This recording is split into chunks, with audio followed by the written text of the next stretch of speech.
Hello, check. 1, 2. Hello. Hi. Hi, my name is James, and I'm a recovering alcoholic, and I haven't had a drink in 437 days. That's a little over a year now, and I've done it one day at a time with the program of Alcoholics Anonymous. But we're not here to talk about that today. I'm just letting you know if you're a person in need. But I'm changing. I'm changing into a sober beast monster. So here's the thing.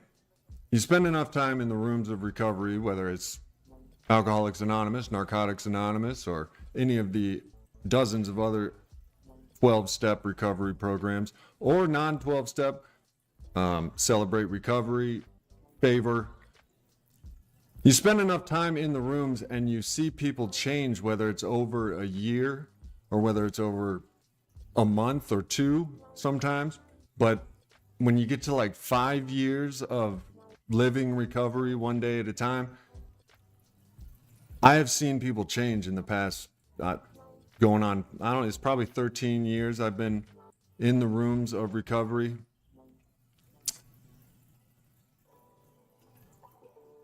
You see people change. Now, I know I have some viewers that frequent the rooms as I do, and it's a beautiful change. Now, here's the philosophical question I pose to you this evening.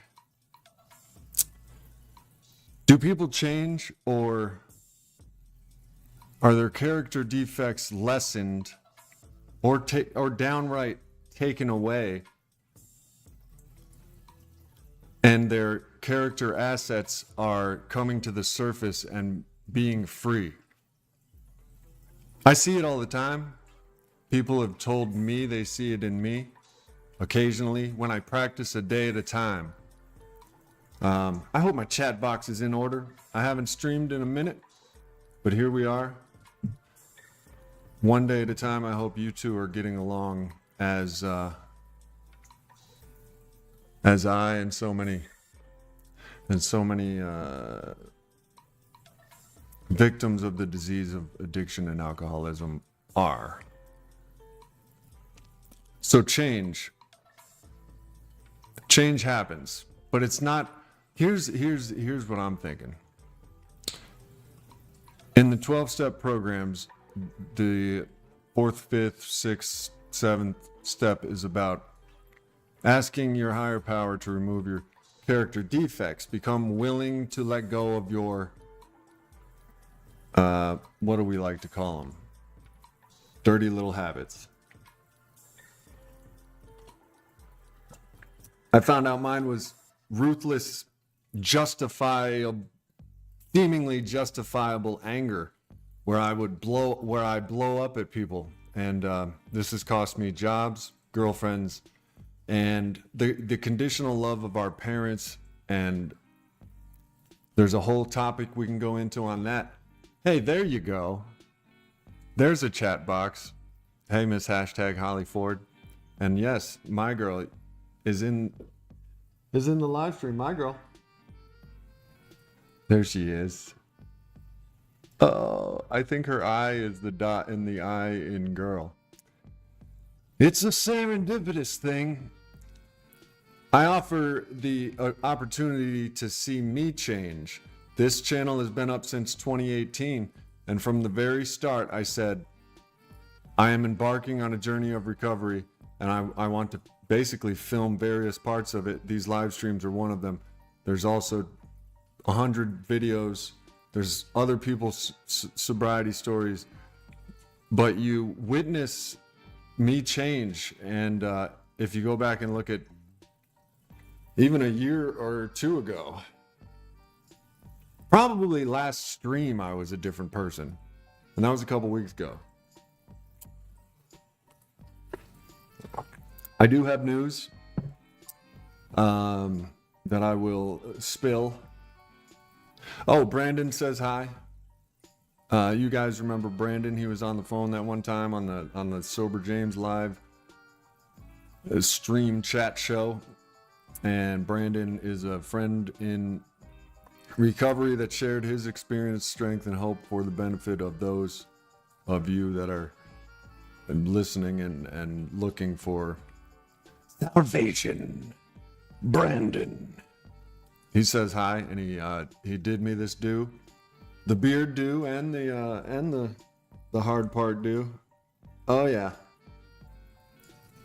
But I must remain humble, even with a haircut so fine. I must remain humble and realize that I am not higher than, nor am I lower than you or any other fellow traveler. So you can witness me change on this channel. It was Sober James for a minute. It was Soberdelic James. You can find traces of those videos. Anybody that you've known in recovery or any of the rooms of recovery that you frequent consistently and keep going back to. Do you guys like my new glasses? Tell me the truth, because they don't work with the stream. I will say that. They're like big reflecting windshields.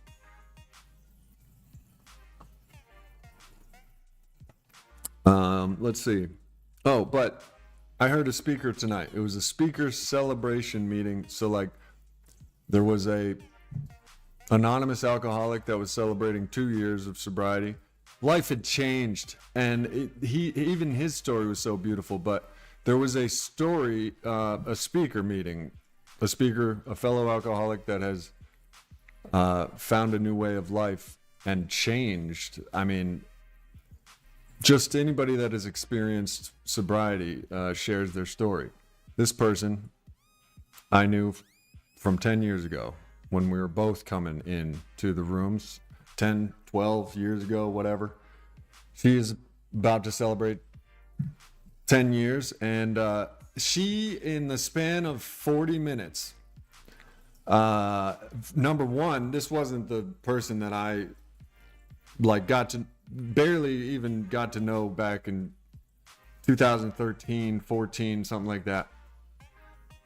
She's a brand new person, it seems. But really what I believe is that, and I'll talk about that in a minute.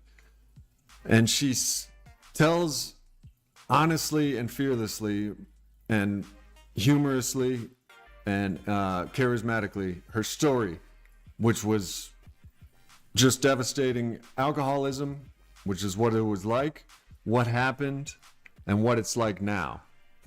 And you can just see what it's like now. This is a happy, bright, brimming with life 37-year-old woman that has experienced just the lowest of the low and the highest, and she's just riding high one day at a time. What's up, Jaber? How goes it, man? Hope you're still doing well, Jay Tabor. At 476 Astronine Lane,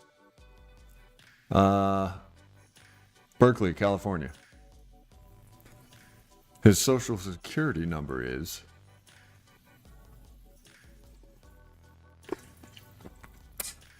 So, I'm sitting there listening.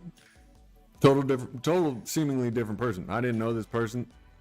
Just a spokesperson of sobriety. And you know Sober James respects anybody like that. And especially with this message.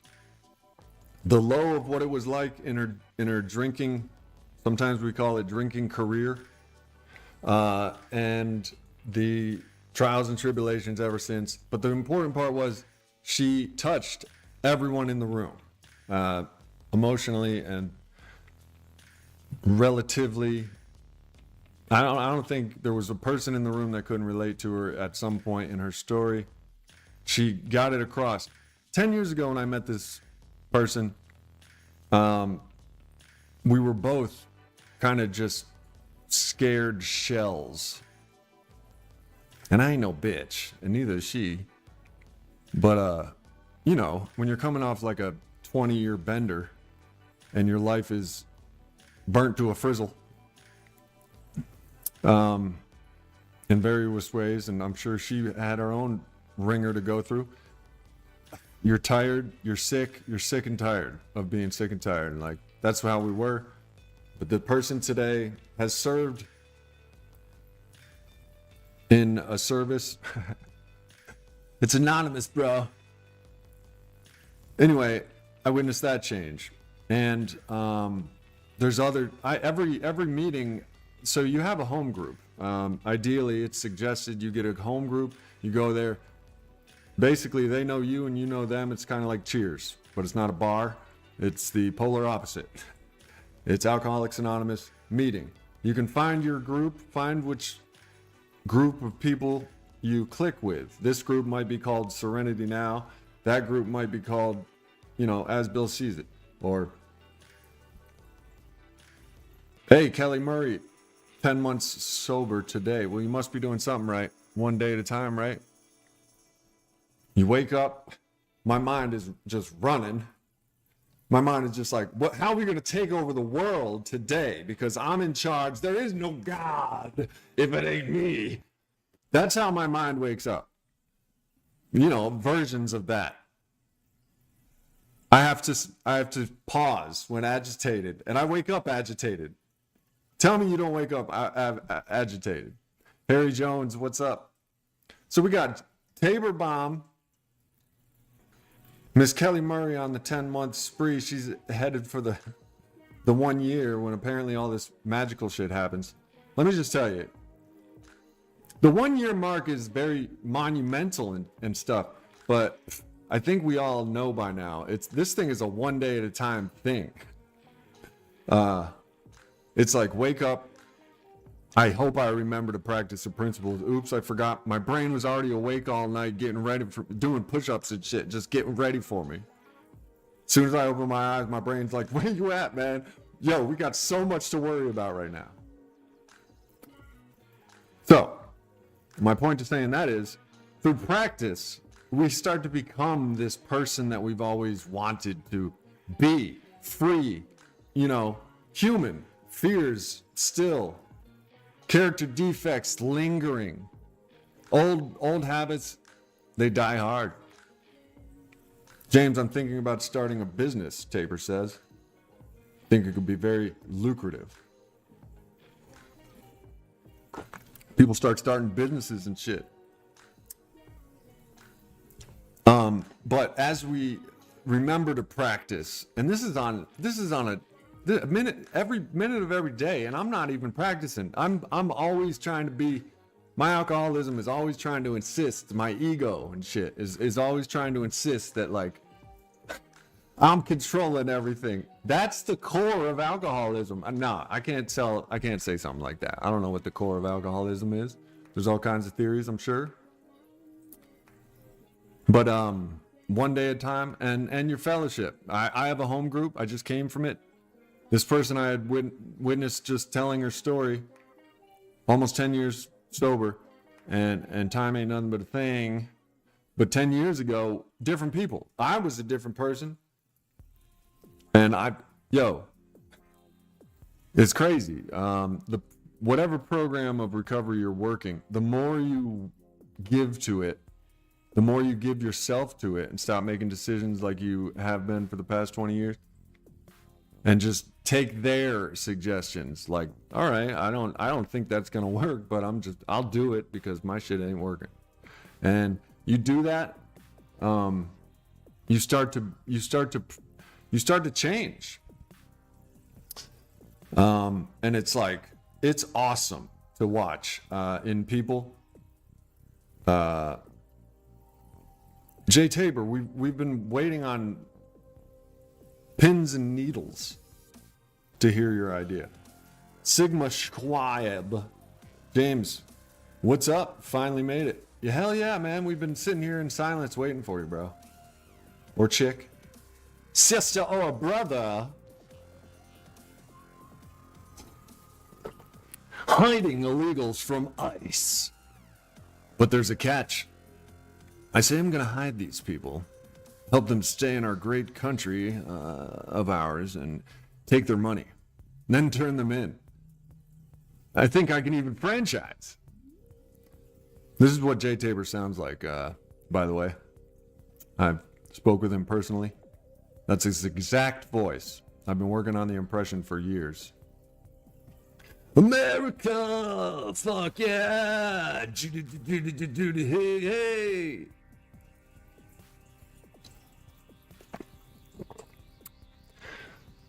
Yeah, it's great to see you guys too, and to be seen.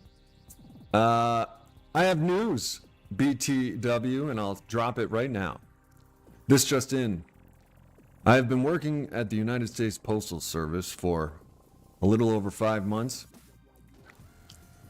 And I don't know what you know about or think you know about the United States Postal Service, but it is nothing like I had anticipated or heard about thus far in my life. From day one. Well, I can't say from day one. Orientation was nice. It was all very interesting. And my first day in the post office, I was running mail. I wasn't supposed to run mail until Academy. And then Academy turns out it's, 40 minutes away, town next door. So I'm driving back and forth. But in Academy, they're like, you've been running mail for a month? You're not supposed to be touching the mail until you hit Academy. Anyway, I was running mail like day one, I was running mail. I'm like, they got me out there. So my point is, I've been, struggling in the post office. It ain't my thing. Been coming home with headaches because my clothes smell like gasoline because the trucks are 37 years old. They still have ashtrays in them, y'all. Those trucks. Next time your poor soul of a male person comes by in one of those trucks, go out. Don't take up too much of the time because they got a load on them. They're trying to get home to their family and their dogs and like their YouTube channel and everything. But it doesn't matter. If that mail needs delivered, it needs delivered. It don't matter if you got to turn your headlights on and look through that 37-year-old glass smudged with like 30-year-old cigarette ashes and that ashtray, no airbags. The whole thing sounds like a gorilla cage rattling, all rust coming out and nails and shit. It's a death trap. So anyway, I've been struggling. It's been fun too. Don't get me wrong, but rain, sleet, or snow, you know who's out there. So I haven't been feeling it, but I've been working hard because your boy's ex-Navy and I'll do it. But I've decided to pursue the peer support specialist job that I was pursuing before the post office made me a job offer, and I took it, and I backed out of that. The class was there's a 3-week class about to take. I'm gonna work until then. The post office is brutal, Tabor. Stick with it. No, I quit. You can get a 10-year job, which is great because then you can't be fired. Bro, I can't be fired now, bro. I brought the mail back. One day I brought the mail back. The head supervisor was chilling. She looks like she's scary, bro. She looks like a Jamaican statue of like a Jamaican goddess, but she's sort of like badass or evil or something. That's the main boss. And she was there, and I just happened to be having and I'm sure they get these all the time. I was in, I don't know, it must have been 90 days in or something. Or no, actually it was like, I went through peak season, which is Christmas, which is, Thanksgiving, Christmas. It's basically 20 days. I don't know how long it was, but we were working 14-hour days, bro. There was packages coming out of packages. It was bad. I'm not going to sit here and complain about it. It's a lot of fun. It's an adventure, but I quit.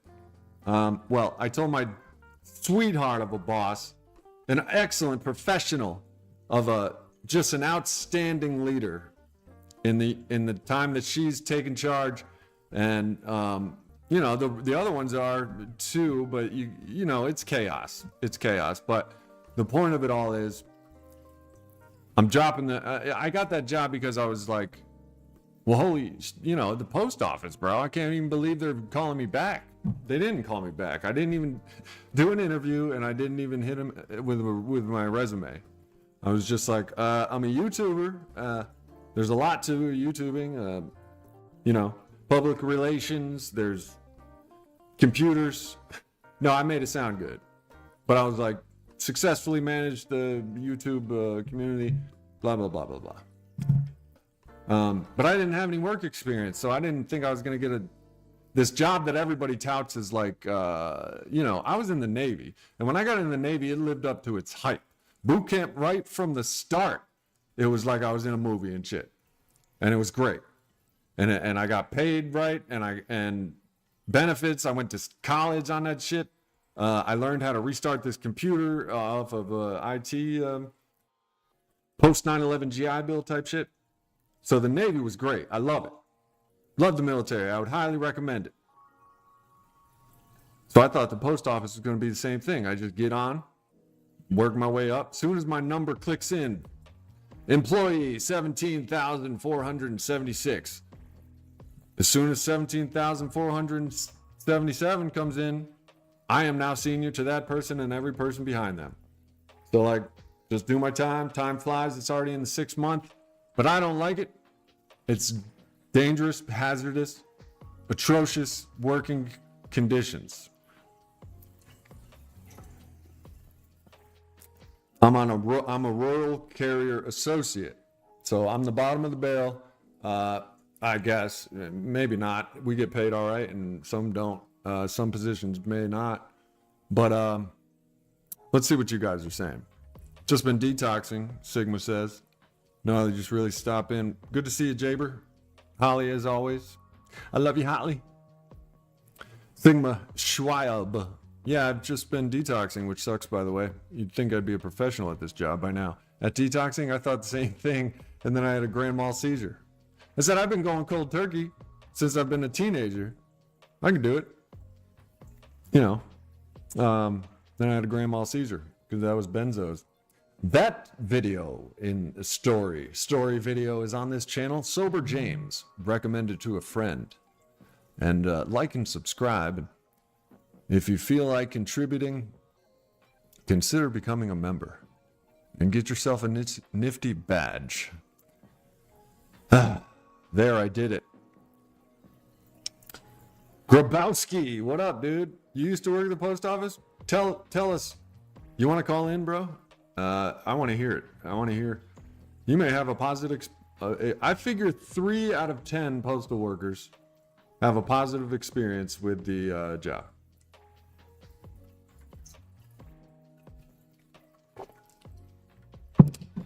And that's why I got sloth. That's why I got sloth, bro. I can't show it to you. I can't show you my in-progress tattoo out of respect for my artist. I know as an artist, I would be like, it's not finished, bro. Don't show. I mean, that's just me. I'm learning a lot about myself in sobriety, which brings us back to the topic. We change because we have to. We change because we have to. Post office is brutal, man. Stick with it. I used to work at the post office. It sucked. Yeah, that's my experience too. Sounds fun to work at the post office. I mean, they drink coffee, right? Coffee is awesome. I have a coffee in the morning. I have a coffee on my way to my route. Yeah, coffee's awesome. Yeah, let's make a life of it because you can drink coffee there. I thought I loved the job. You know what I mean? Don't tell my bosses, and God forbid anybody even at the post office knows I have this channel. But I was vaping, you know what I'm saying? Vaping is pretty lax. That's the cool part, is like, it's kind of like jail, and it's kind of like the Navy in the fact that the camaraderie is tight and your bosses have been where you are as a carrier, so they know the hell you're experiencing during peak season and the holidays and all that. 14-hour days, rain, cold, whatever. So then that is the cool part, is the people. The people are very cool. Even your bosses can be cool. Most of the people there are just cool. They're just mad cool people and hard workers. I know it because I've done the job, and I'm not even doing it like they're doing it. I can't even run the route that Christy, this lovely Southern belle, probably in her 40s or 50s, is running this route. It's probably close to 1,000 mailboxes, and it goes up a mountain to the peak of it. The neighborhood you deliver up there is called the Summit and shit.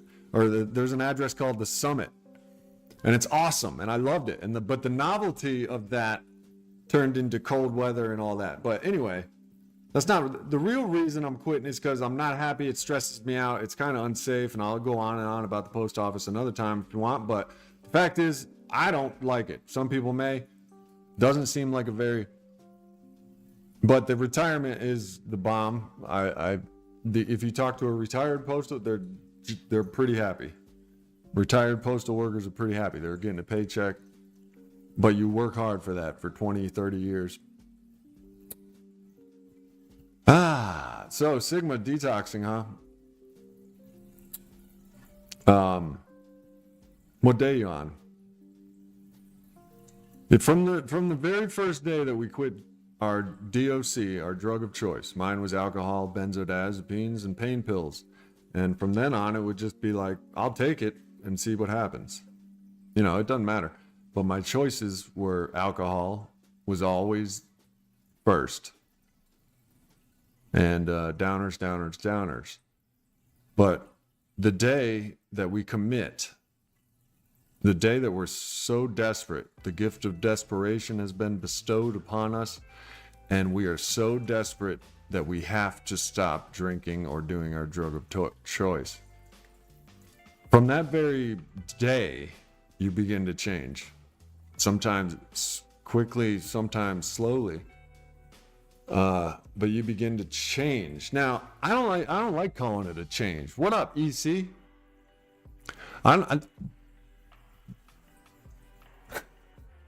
You know what I don't like? I used to in the Missy Elliott Busta Rhymes video. Hold on. Well, a Missy Elliott or Busta Rhymes video where they had the circle light on their. I used to like it, but I don't like it in this case. You know what I'm saying? But here, back to the topic at hand. The change that occurs isn't. I don't really like calling it a change because I think it's very quieting of the character defects, or straight up removing them. A power greater than you that you have entrusted all of your brilliant ideas. You've thrown them to the side because they don't work, and you now trust a power greater than you. It takes all the anxiety and depression away if you remember to do it. But you begin to change. You trust that, and your character defects are removed or lessened, and they still creep in. The bad person that will eventually form like Voltron into a being called Drunk James. But they disassemble, in sobriety and recovery. And as you learn, more is revealed. And the more you give to recovery and the more yourself you give to your higher power. In my case, my tangible higher power is the program of Alcoholics Anonymous. But I pray to God because that's what they suggest, and my suggestions to myself weren't working. EC, it's good to see you. Sigma Schwald.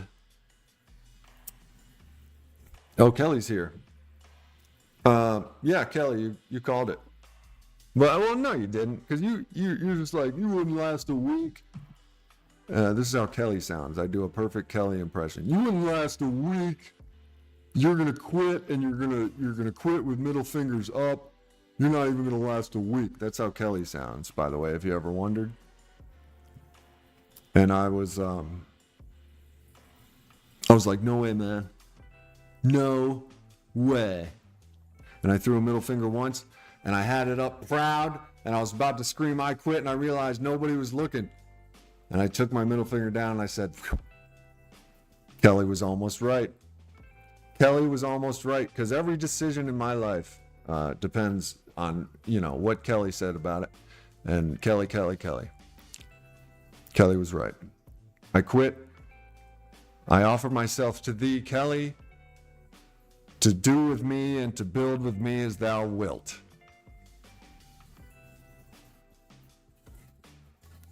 Kelly. Yeah, you're right. I quit.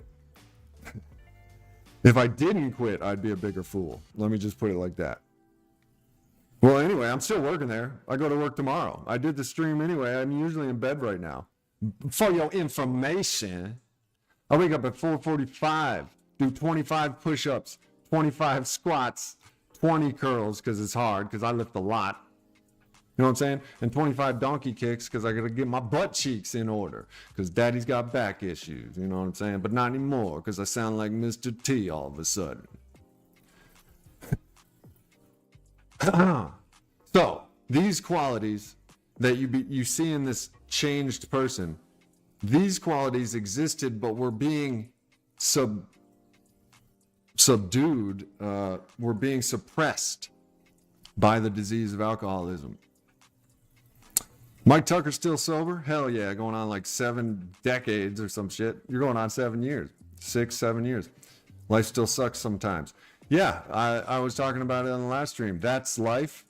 So that's life, Mike. See, you were smarter than I was from the get, Mike. So you already knew that that's life. Some things are just life, bro. That's why you got a property and you were like, that's life, but this is life in the Dominican Republic. So, na foo poo poo. Michael, Cash Vivo. I love watching your music speaker tapes. You post Eric Clapton, one of my favorites. I'm glad you like it, man. He's very humble. Yeah, I'm an alcoholic. My name is Eric. I'm an alcoholic. Sure, I rip, flaming, shredding. I shred the Stratocaster. Shred it into flames with my fingers. Sure, you know me as the Eric Clapton that can shred the guitar into flames, but here I just sit with you after a dental operation, and I'm just an alcoholic. Yo, how the fuck did I just do Eric Clapton? That's it. I had no idea I could do Eric Clapton. Hello, my name is Eric. I'm an alcoholic. You have to forgive me. Teeth. He's got bad teeth. He's British, but bum. So, Michael, my guitar player, he is sober over 90 days. I also have been sober since August 10th, 2021. Me and my wife and my family. Oh, your kids are sober. No, Michael, oh man, see, this is what I'm talking about. You get to see, like, you might have known Michael when he first started quitting. Or his guitar player is 90 days sober, so he's early sobriety.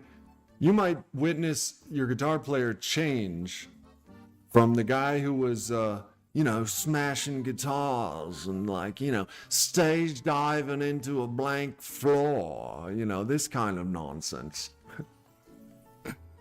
Stage diving when there's not even a crowd to dive into, mate.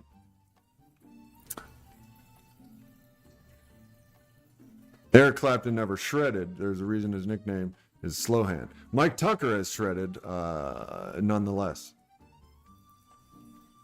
Mike, what's the video on here that has you on the end of it? I have a video on this channel.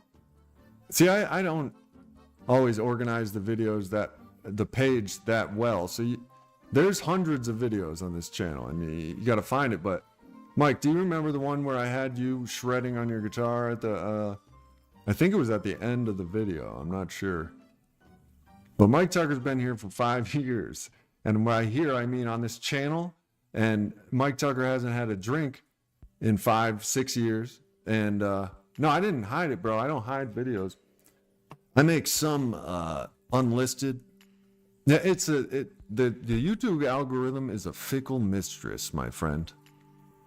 And no, I didn't use dirty language. A fickle mistress. It is very elusive and vague and mysterious. And Sigma says, my issue is that I always want this euphoria. It's like when you're on a big hill or a mountain or a hike or in nature. You get that burst of euphoria and it's never enough. Or just relief from our incessantly chattering disease, always with the voices in your own voice stories.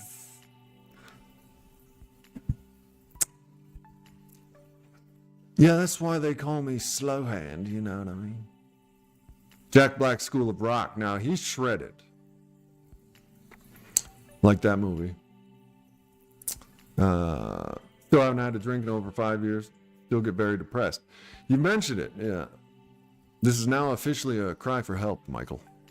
I've recognized it. I see you, brother, and I am going to help you. I hope. Somehow. I don't know how. Because I get depressed too.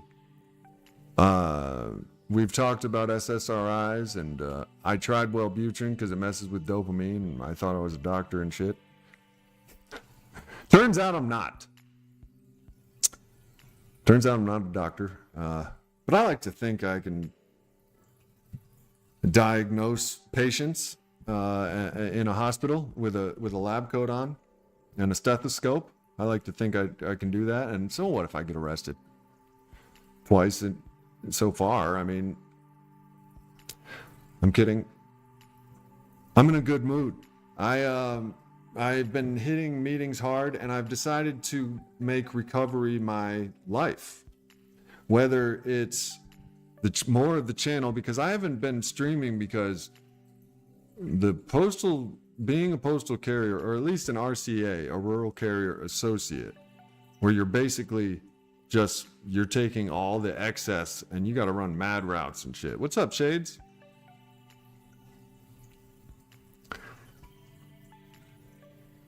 Oh, Michael. I'm geeked, man.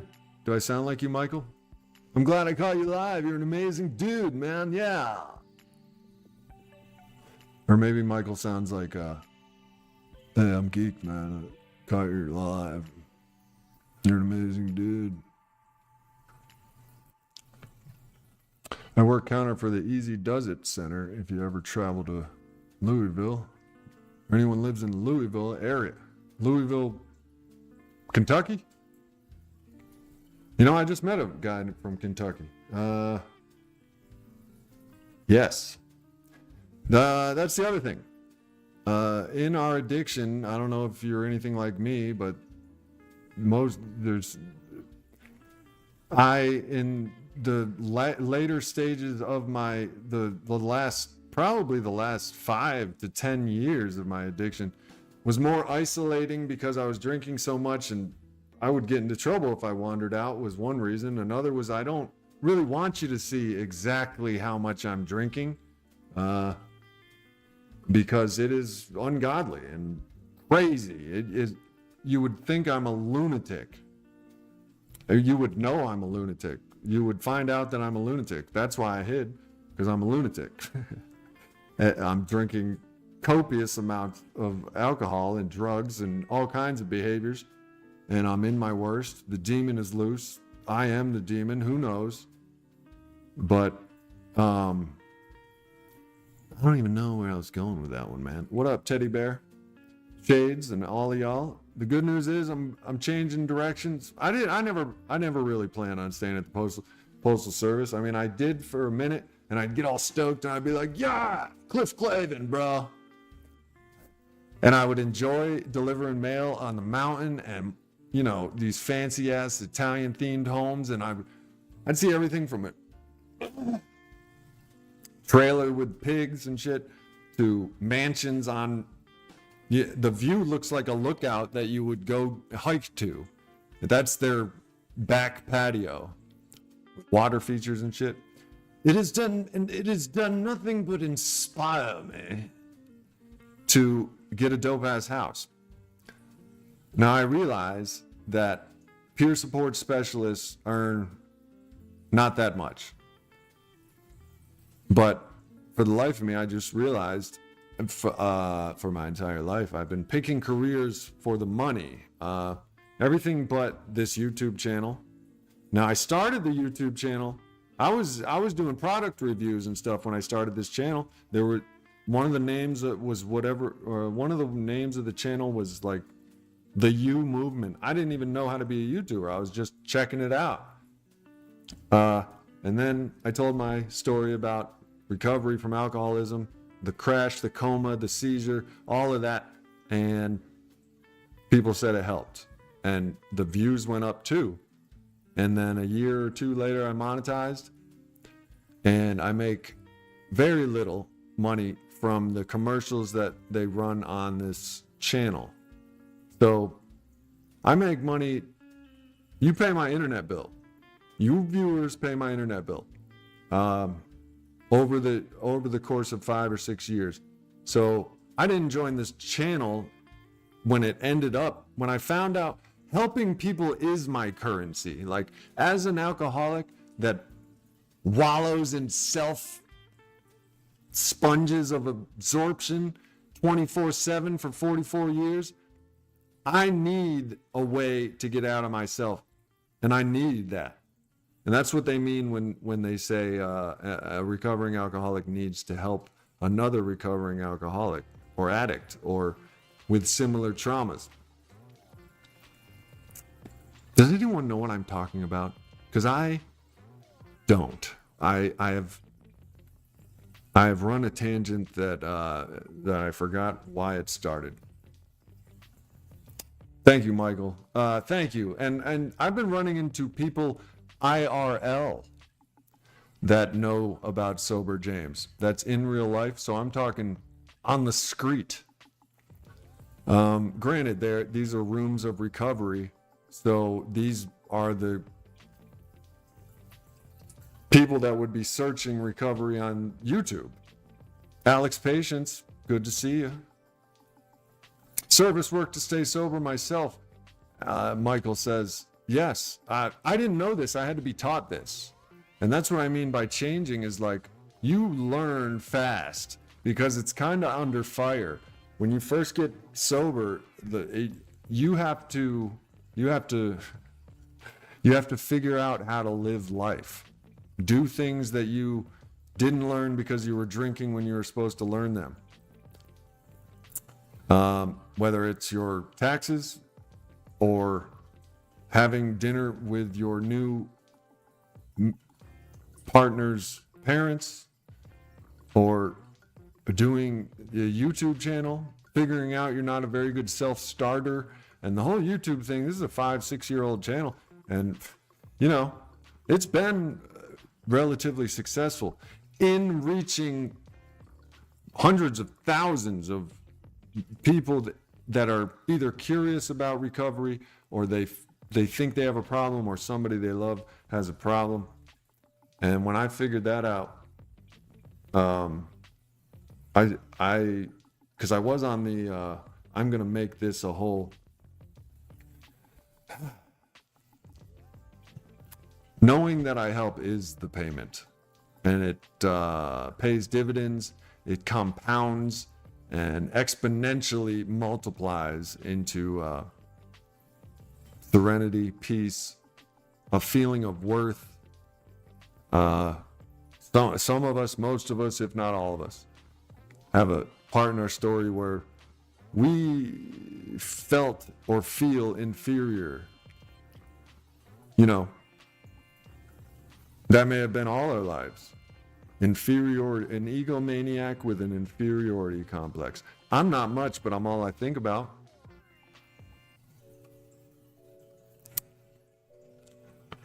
Teddy Bear, 11 months on the 17th. Good for you. And I just said this today. No, it wasn't. Yes, it was today. I worked today, made 2 AA meetings. I'm not bragging. I'm pretty amazed, actually. I'm pretty surprised and amazed. And this stream. And I'm working tomorrow. I wake at 4:45. So I've made a decision, and I'm happy about it, to live instead of die, to get busy living, and instead of to drink is to get busy dying, to go back to our old compulsive behaviors. Addiction to our addictions is to die.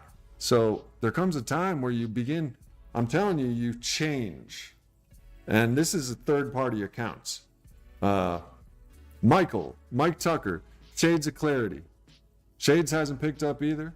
Mike's 6 years, going on 6 years sober. Miss Holly Ford just doesn't do the things she used to do. I get the feeling. Teddy bear. We're all in recovery here in one way or another here.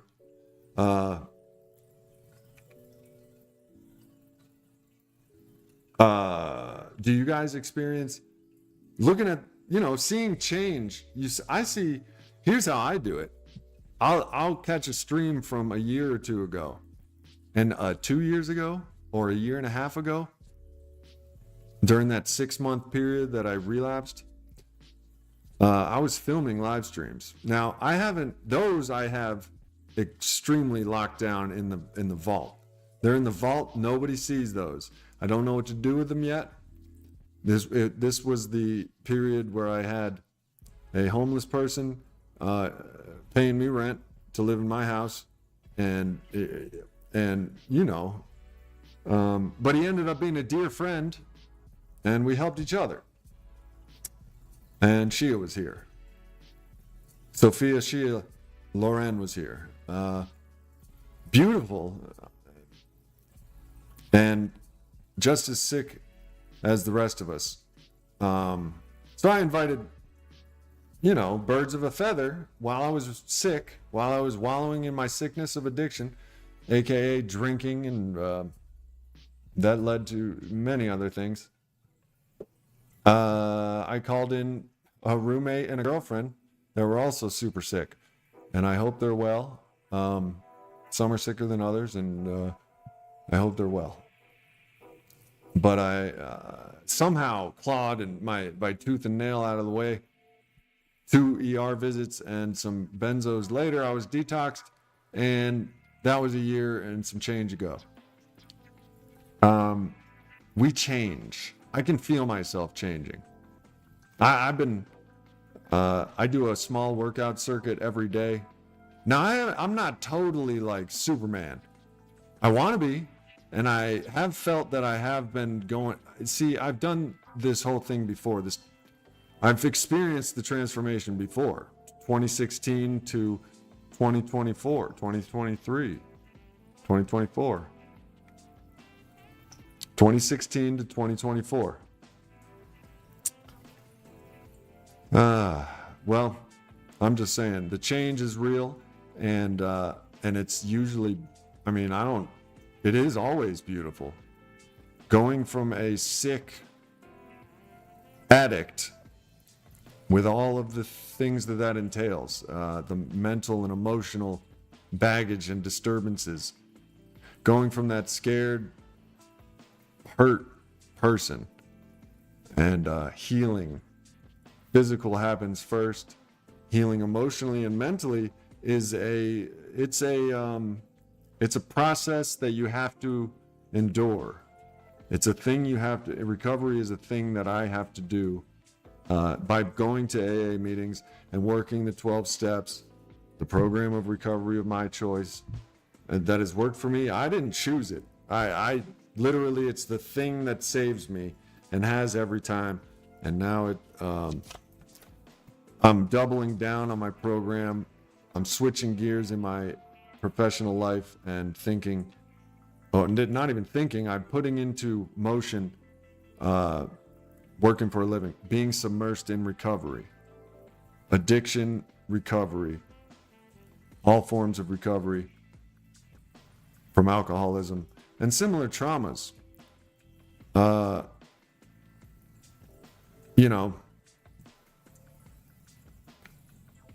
And I feel great about it. I'm working at the post office probably till March 12th. That's a month and some change. That's a month and 12 days. A month and 13 days from now, I'll be ceasing deliverance of mail to mountaintops and taking a 3-week course on peer support specialtyism to help fellow addicts in need. And I will see, here's the thing. With joining the force that already exists, which I have to figure out the ramifications and legal skimbly bimbers of it all, so I won't even mention who and what and where I'll be working. But I already, whatever. Anyway, good time, it seems like this too shall pass is true after all, which I think I was just losing faith that this lull in my life, early sobriety has been, it's relative. For everybody, it's different, but early sobriety for me has been the past year and 2 months. I'm a slow learner. Sometimes quickly, sometimes slowly.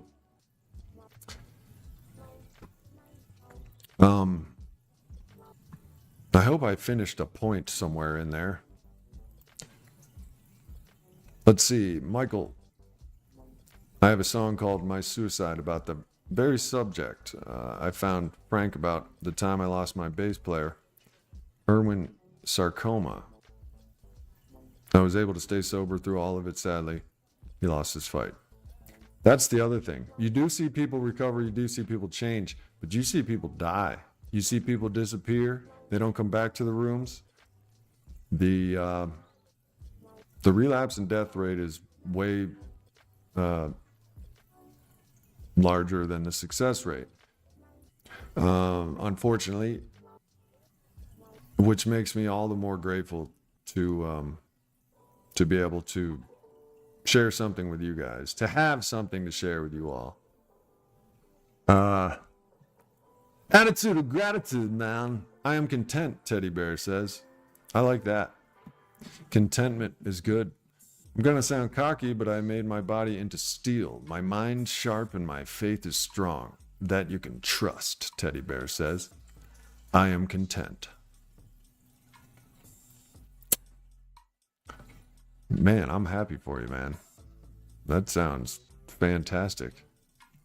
Shades of Clarity says, I was going to get my master's in substance abuse counseling, but I just don't think that is the career I want. Well, I forget this on a daily, minute, hourly basis, but I don't know what I want. I'm 44, and I'm just now going for my first job that, doesn't involve the paycheck. I usually will search, well, what do you get paid? What's the salary? How much is it an hour?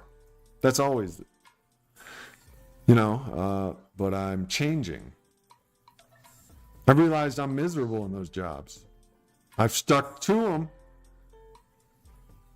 I manufactured BMWs for 2.5 years. I hated every minute of it. If you have ADHD, don't be on a production line. You will go crazy. If your mind is not of steel caliber, like mine and Teddy Bear's. Shout out to Conan the Barbarian. Michael, most of us fear change, but change and something different is the very thing we need to get sober. Word. There's only one thing we have to change, and that's everything. And that sounds intimidating, but don't let it fool you that everything you're holding on to is the shit that you don't want. You're holding on to everything that is bad for you. Our character defects. We cherish them. I have ones probably visible right now. I have ones that I am just claw marks. I won't let them go. I become willing through doing the steps of AA to let go of these character defects. By character defect, it means part of your personality or your self that is hindering your thriving in life, or you getting happiness and contentment and peace and sobriety. We hang on to them, believe it or not. These things that are hurting our life quality, we hang on to those character defects. Well, you ask, in the steps, we become willing. We somehow become willing. We pray for willingness to a God we don't even believe in. But you come to believe in a power greater than yourself that can restore you to sanity. And you pray for the willingness to let go of these character defects. God, please, I offer myself to thee to build with me and to do with me as thou wilt. Take away my difficulties, that victory over them may bear witness to those that I may help know thy will. Relieve me of the bondage of self, for that I may better do thy will. Thy will, not mine, be done. You let go of yourself. I may like how tough I look when I get angry and intimidating. That shit has been messing up every relationship I've ever had, and jobs and potential jobs, and probably, just it kept me comfortable in jail. But I get scary, intimidating, and mean and hurtful when I'm hurt or scared or backed against the wall. And I've used it and abused people because of it. That is an ugly character defect that without the program of AA, I wouldn't be seeing it. And if you can't see it, you can't offer it up and let go of it. If you don't know the problem, you can't solve the problem. There's Mikey and my girl. It's about their bedtime. It's about mine too. I'm off to deliver not just my mail, but the mail of you tomorrow. And I enjoy the job now. My boss is awesome at working with me and others. And she says I can just deliver. I can do what I want. No, I can't do what I want. But I can do what I'm good at, which is packages, and not mail and packages and flats and, whatever this is. Multitasking is not my strong suit. Hey, acceptance is the answer to all of our problems. Michael, I've been redoing the fourth step. Me too, every day, brother, sister. Most people I tell the step is about the wrong on your part, not an excuse to say it was all the person amends, my dude. Strict time schedules can mess with humans' rhythms. Yeah, I work nights. Working nights can mess with a person, a human being.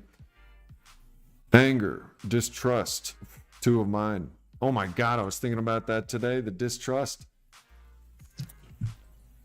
I distrust people, and so they fear me. I'm always in a defensive mode, like everyone's my enemy. You ever be riding on the highway and realize that all the cars are basically in your mind, they're all enemies? I changed that perspective and said, why don't you just picture them all as friends? Yay, we're all out here doing 80 on the highway. We're all friends. We're not enemies. But next time you're in traffic, take a look at how you perceive basically all other cars. Do you consider them an enemy? Or do you consider them friend? There's some homework for you. And on that note, I'm off to bed. And I hope you are too. Not much else to say, but I'm grateful to see you all and to be here to be seen. And I hope the same for you. At least one day of peace and serenity. I experienced a good day today and yesterday. Ever since I've officially decided to quit and pursue this thing. I'm quitting the post office. But that's not what it is. It's lots of AA program. Lots of giving it to God. I mean, I don't always remember. I'm still me. Most of the time, I'm still, these character defects are just like clawing from the grave and shit, like zombies, like trying to get back out. And then they come to life reanimated and shit. And then there's fucking angry, distrustful James standing in front of you. And he's scary. He's scary. You don't even want to meet. You probably have seen.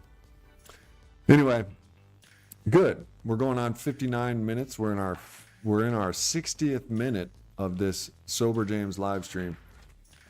And Shades, Miss Hashtag, and Michael Cash Vivo. I will just call you Michael. Michael. That's my dog's name, Michael.